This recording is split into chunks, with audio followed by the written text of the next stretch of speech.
Hi, and welcome back. I just came back from a very long and fast walk. I don't know why I was walking so quickly, but my legs are like doing that like thing. They're like heart is beating in my legs. It's just so beautiful and sunny out, and it's been so rainy and gloomy these last days. I love the rain and the gloom, and I love the sun. Okay, Jane. Okay, Jane Bennett. Every kind of weather is agreeable. Back in we just saw Mr. Darcy arrive at the parsonage, Lady Catherine de Bourgh's parsonage, where Mr. and Mrs. Collins live. Hunsford Lane. And let's continue on. The gentlemen are in town. Fitzwilliam. I thought, okay, hold on. What is Mr. Darcy's name? I actually don't know what Mr. Darcy's name is. I'm sure I'll learn it, but I thought, okay, Mr. Darcy's first name. Fitzwilliam, Darcy, Esquire. Fitzwilliam or Darcy, Esquire. Like, when do we learn that? How do we know that? But then Colonel Fitzwilliam, is his last name Fitzwilliam? Colonel Fitzwilliam's. What was Colonel Fitzwilliam's name? Colonel Fitzwilliam. Was his first name Colonel? His first name was Colonel. Richard Fitzwilliam. Okay. When do we learn all this? His younger son is Earl of Matlock and Lady Mac. Oh, Jane Austen did not title them Matlock. How do people know all this? Is it in the books? I'm not there yet, maybe. Fitzpatrick Darcy Esquire. Fitzpatrick Darcy Esquire, FDE. FDE in the house, and Colonel, it's just Richard Fitzwilliam. Fitzwilliam Darcy Esquire, Colonel Fitzwilliam. Huh. Okay. Chapter 31, Colonel Fitzwilliam's manners were very much admired at the parsonage. Compared to Mr. Darcy's, anybody is. I'll take Colonel Fitzwilliam's over Fitzwilliam Darcy Esquire any day. So far.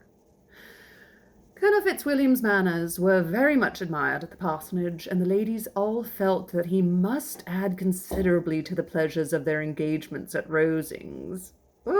It was some days, however, before they received any invitation thither, for while there were visitors in the house, they could not be necessary. And it was not till Easter Day, almost a week after the gentlemen's arrival, that they were honoured by such an attention. And then they were merely asked on leaving church to come there in the evening. For the last week they had seen very little of Lady Catherine or her daughter. They were indisposed with the boys. Colonel Fitzwilliam had called at the parsonage more than once during the time, but Mr. Darcy they had only seen at church. The invitation was accepted, of course, and at the proper hour they joined the party in Lady Catherine's drawing-room. Her ladyship received them civilly, but it was plain that their company was by no means acceptable, as when she could get nobody else, and she was, in fact, almost engrossed by her nephews, speaking to them, especially to Darcy, much more than to any other person in the room. Cool, thanks for the invite. I'll be going now. Colonel Fitzwilliam seemed really glad to see them. Thank goodness for people like Colonel Fitzwilliam. Anything was welcome relief to him at Rosings, and Mrs. Collins' pretty friend had moreover caught his fancy very much. He now seated himself by her, and talked so agreeably of Kent and Hertfordshire, of travelling and staying at home, of new books and music, that Elizabeth had never been half so well entertained in that room before. Lovely. That is lovely. Fun to hear what people outside of all this drama talk about. Traveling and staying at home, and new books and old books, and soup, and talking and not talking. and they conversed with so much spirit and flow as to draw the attention of Lady Catherine herself, as well as of Mr. Darcy.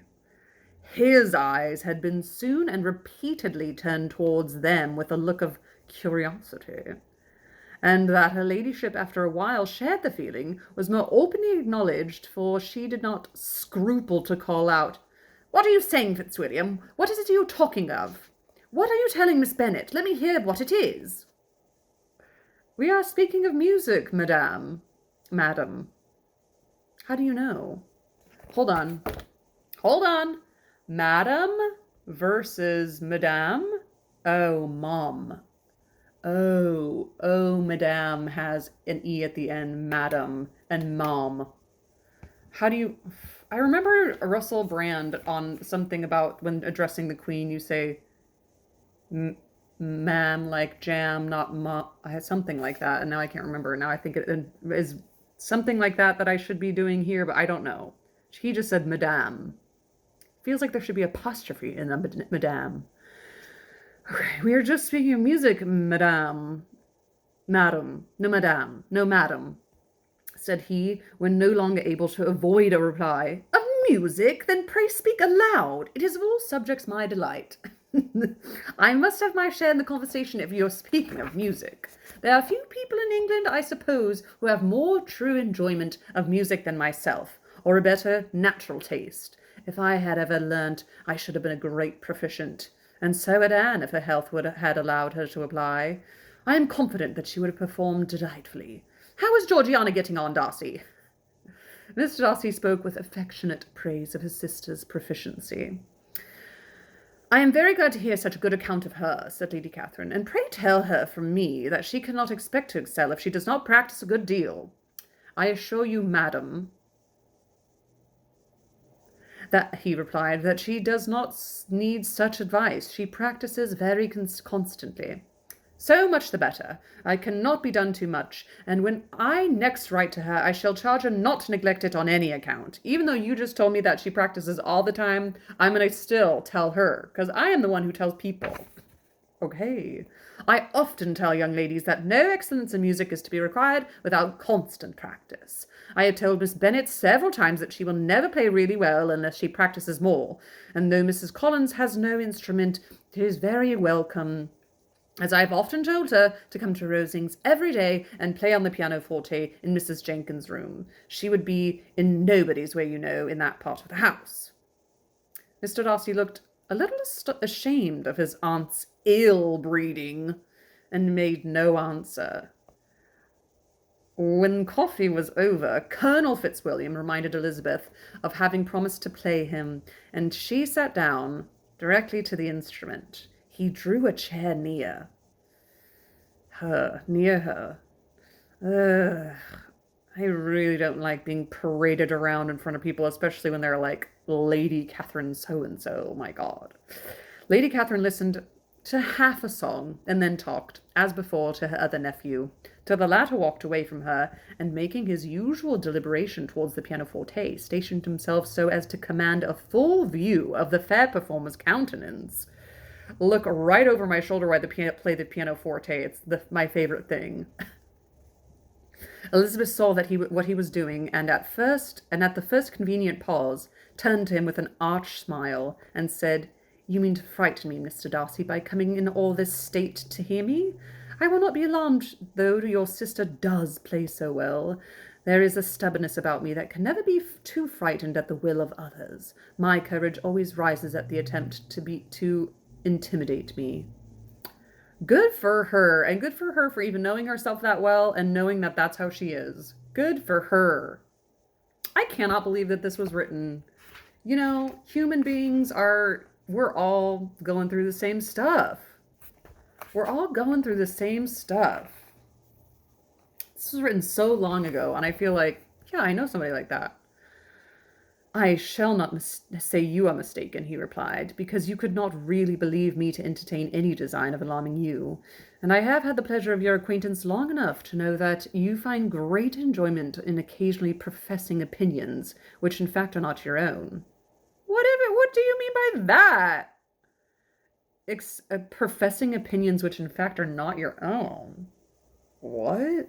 Elizabeth laughed heartily at this picture of herself, and said to Colonel Fitzwilliam, "Your cousin will give you a very pretty notion of me, and teach you not to believe a word I say. I am particularly unlucky in meeting with a person so able to expose my real character, in a part of the world where I had hoped to pass myself off with some degree of credit.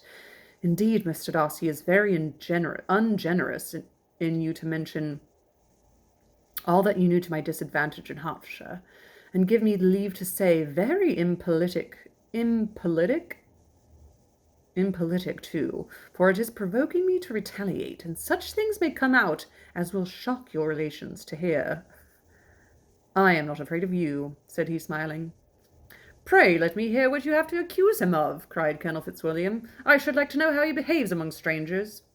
"You shall hear it then, but prepare yourself for something very dreadful. The first time of my ever seeing him in Hertfordshire, you must know, was at a ball. And at this ball, what do you think he did? He danced only 4 dances, though gentlemen were scarce, and to my certain knowledge more than one young lady was sitting down in want of a partner.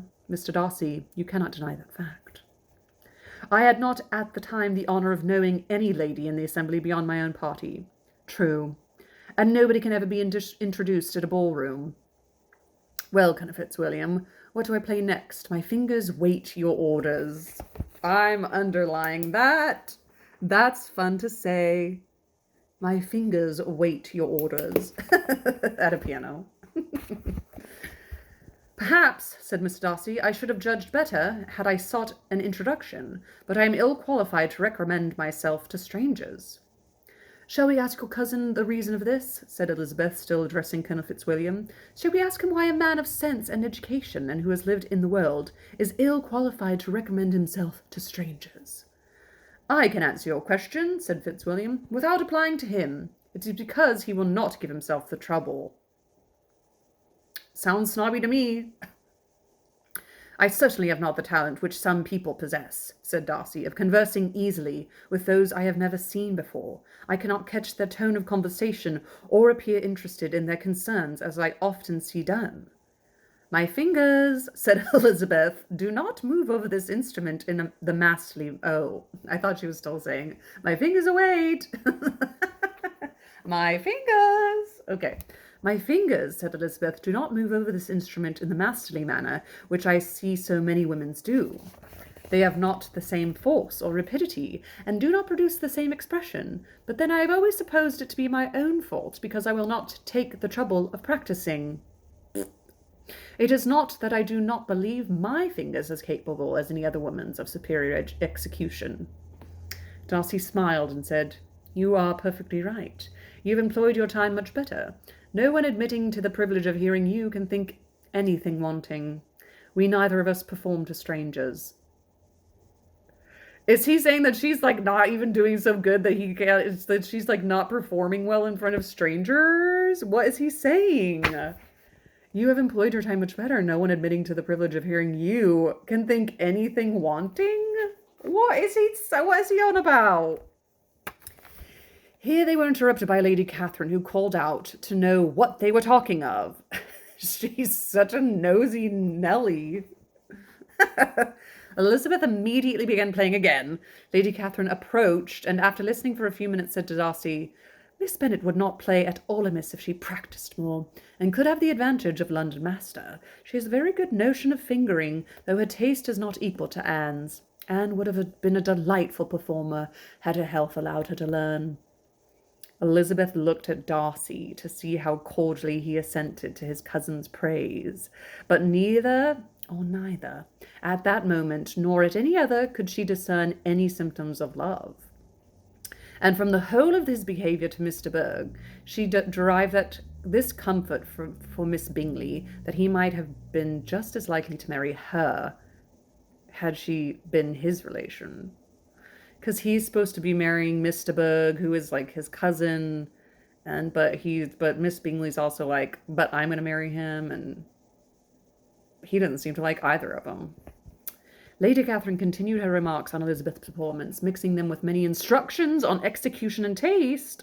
Elizabeth received them with all the forbearance of civility, and at the request of the gentleman remained at the instrument till her ladyship's carriage was ready to take them all home. You're closing out the night, sister. You're closing it out, closing the shop down. Good luck. Just listen to people tell you how much more you need to practice while you're playing. You would do so much better if you practiced more. I know you're playing in front of us right now, but sounds like you need to practice. XXXII 32. Chapter 32. Elizabeth was sitting by herself the next morning and writing to Jane while Mrs. Collins and Maria were gone on business into the village, when she was startled by a ring at the door, the certain signal of a visitor. Oh my God, the scene! As she had heard no carriage, she thought it unlikely to be Lady Catherine, and under the apprehension was putting away her half-finished letter, that she might escape all impertinent questions, when the door opened, and to her very great surprise, Mr. Darcy, and Mr. Darcy alone, entered the room. He seemed astonished, too, on finding her alone, and apologized for his intrusion by letting her know that he had understood all the ladies were to be within. Then they sat down, and when her inquiries after Rosings were made, seemed in danger of sinking into total silence. It was absolutely necessary, therefore, to think of something, and in this emergence, recollecting when she had last seen him in Hertfordshire, and feeling curious to know what he would say on that subject of their hasty departure, she observed, "How very suddenly you all quitted Netherfield last November, Mr. Darcy. It must have been a most agreeable surprise to Mr. Bingley to see you all after him so soon. For if I recollect right, he went but the day before, and he and his sisters were well, I hope, when you left London." "Perfectly so, I thank you." She found that she was to receive no other answer, and after a short pause added, "I think I have understood that Mr. Bingley has not much idea of ever returning to Netherfield again." "I have never heard him say so, but it is probable that he may spend very little of his time there in the future. He has many friends, and is at a time of his life when friends and engagements are continually increasing. If he means to be but little at Netherfield, it would be better for the neighbourhood that he should give up the place entirely, for then we might possibly get a settled family there. But perhaps Mr. Bingley did not take the house so much for the convenience of the neighbourhood as for his own, and we must expect him to keep it or quit it on the same principle."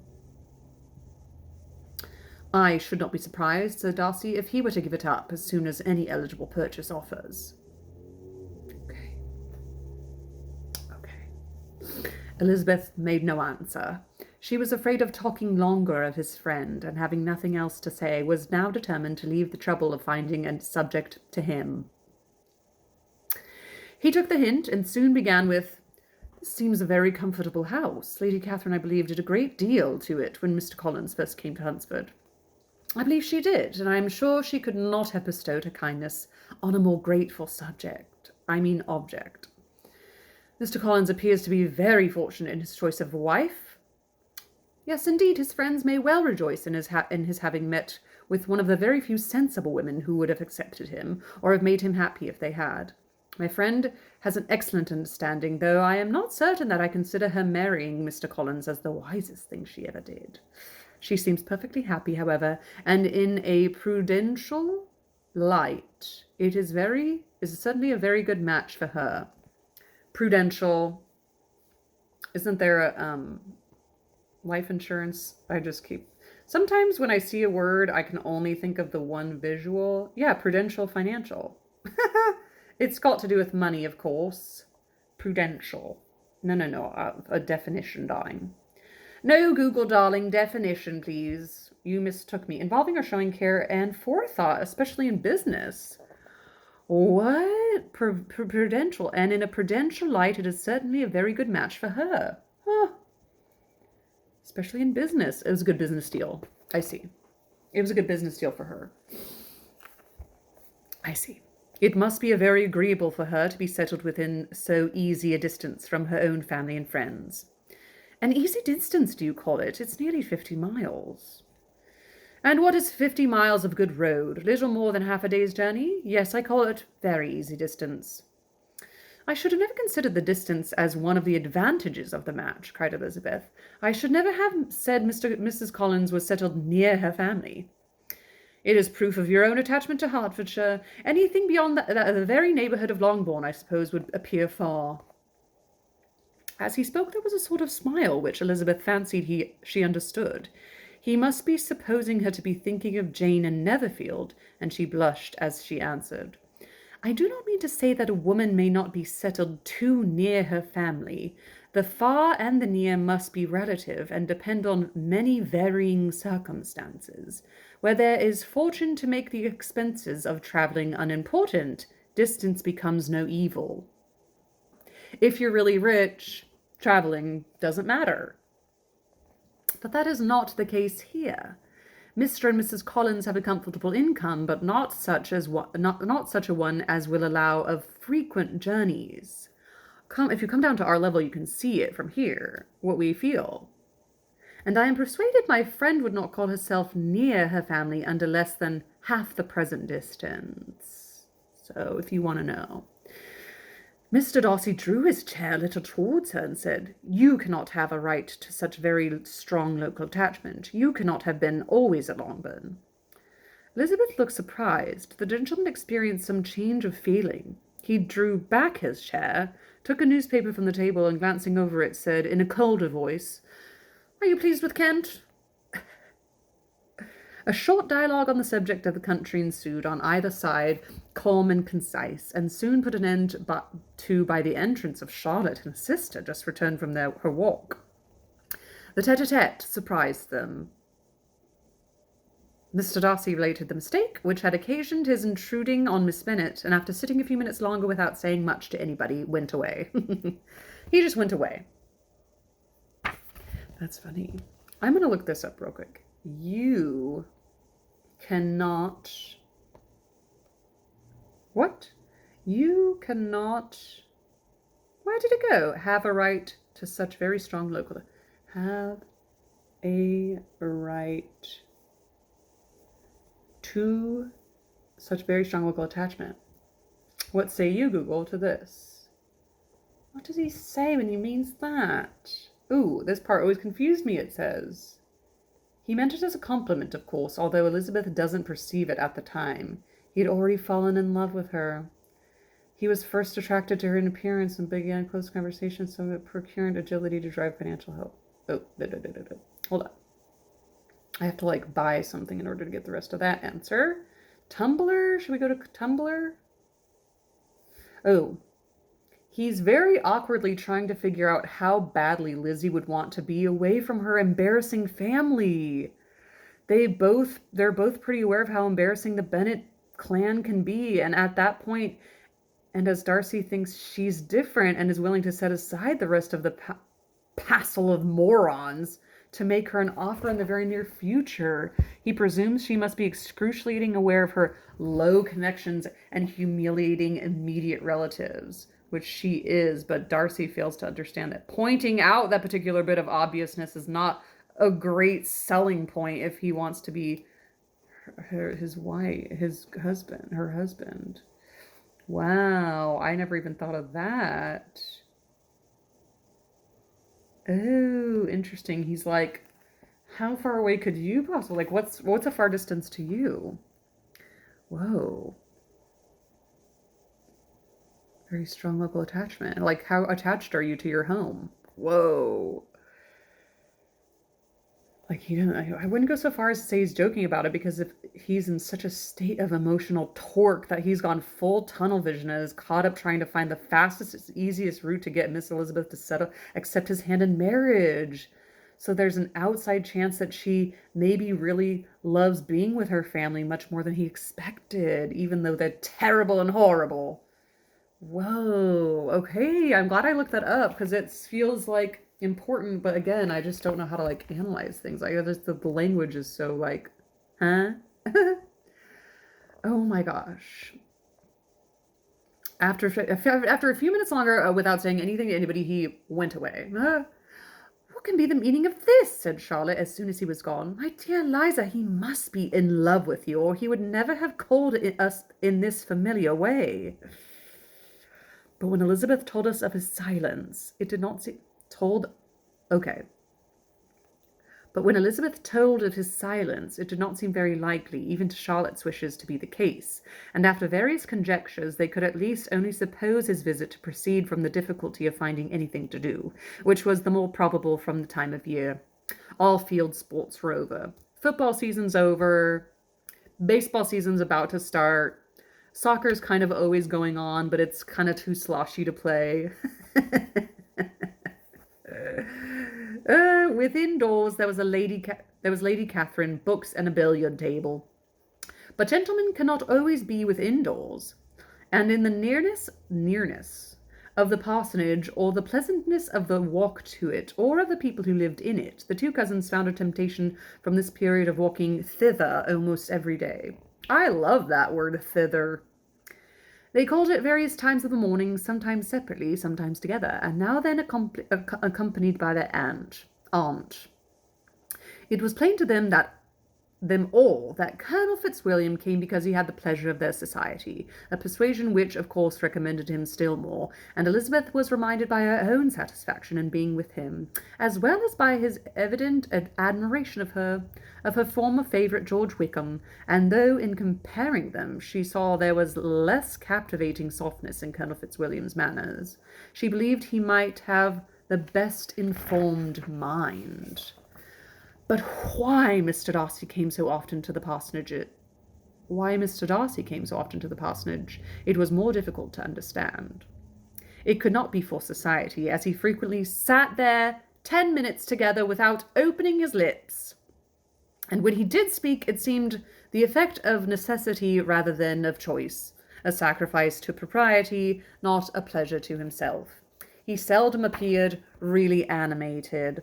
The curse of not being animated and performing. You know, some people really can perform well with others, and it is a performance, and it comes naturally to other people. But some people you have to he's not really that animated, which doesn't mean he's a bad person. I don't know, am I yelling? I don't know, I'm yelling. Mrs. Collins knew not what to make of him. Colonel Fitzwilliam's occasionally laughing at his stupidity, proved that he was generally different, which her own knowledge of him could not have told her.